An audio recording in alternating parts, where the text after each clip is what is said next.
The Water Dragon's Bride. I'm 4 volumes in, and I have to say, it's sad.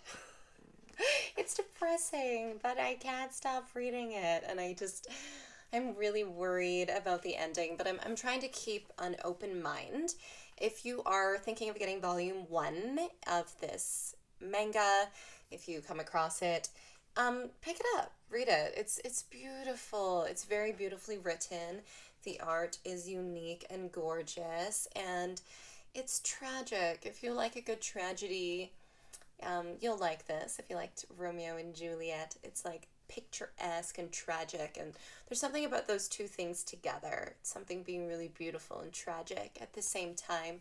She's a beautiful main character, and she's a lovely, lovely heroine, and I'm really starting to adore the tenacity and strength that this girl has.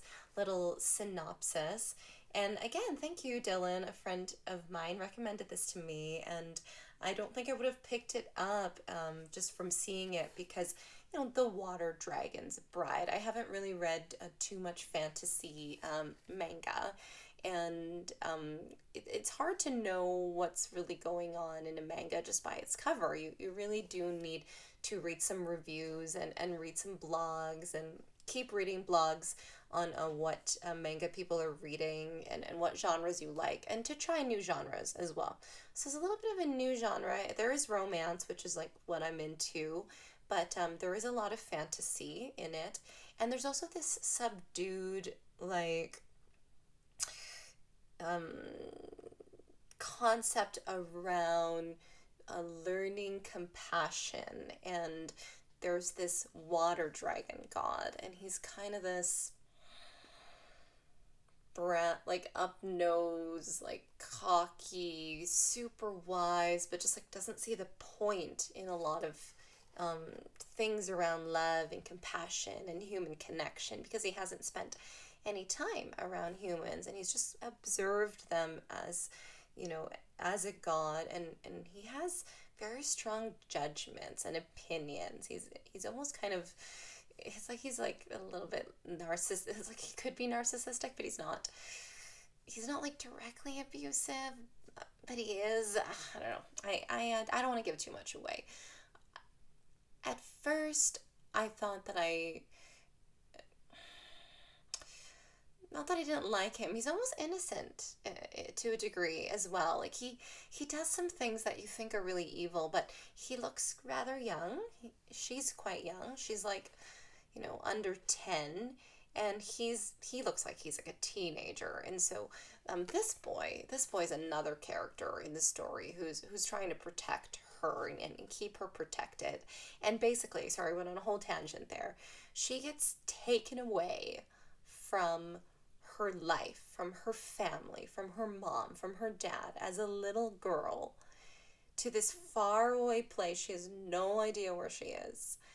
And she's so sad, but she's now enwrapped in this whole culture of this village where people are praying to gods. It's like set in an older time era. And the author and artist, Ray Toma, she does write about why she chose, the art, and she was kind of trying to mimic a certain era in Japan. The art is very, very beautiful. You don't know if she's ever going to go back home. I feel like the story is leading like she's not. And maybe there's a theme there. Maybe there's this like theme of um, letting go, or it's just a total tragic story. I don't know yet. I'm in volume 4, and please don't spoil it in the comments below.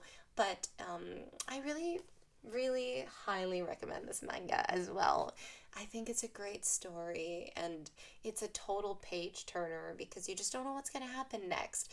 She is in one village, and then all of a sudden people find out that she's the water dragon's bride, and so that's like a whole other part of the story I didn't get into. But yeah, she grows up in this village. She becomes this water dragon's bride. When she cries, it rains, and nobody understands why her hair is red and everybody's hair is black. And It's set in an older time, but she comes from a more modern time, and then she finds this cell phone that belonged to another woman who also they revered as like this mystical creature, but she doesn't know anything about this woman because that was like years and years and years ago. It's very mysterious story. There's lots of mystery and lots of mysticism, and I'm really enjoying it. So again, thank you, Dylan, for this recommendation and for also gifting me this manga in trade for crystals. And if you have any manga suggestions for me out there based on the manga reviews that you've seen on my channel, there is a playlist and I will link it in the description below. Please do suggest them to me and why. I really like knowing why, so that I can see if I want to get into it. If you haven't been here before, I review manga, mostly anime dolls, Asian fashion dolls, but there's a little bit of everything that I love on this channel. So hit that subscribe button if you love manga, anime, dolls. There's something here for you. Enjoy reading your manga this week, and I'll see you in the next video.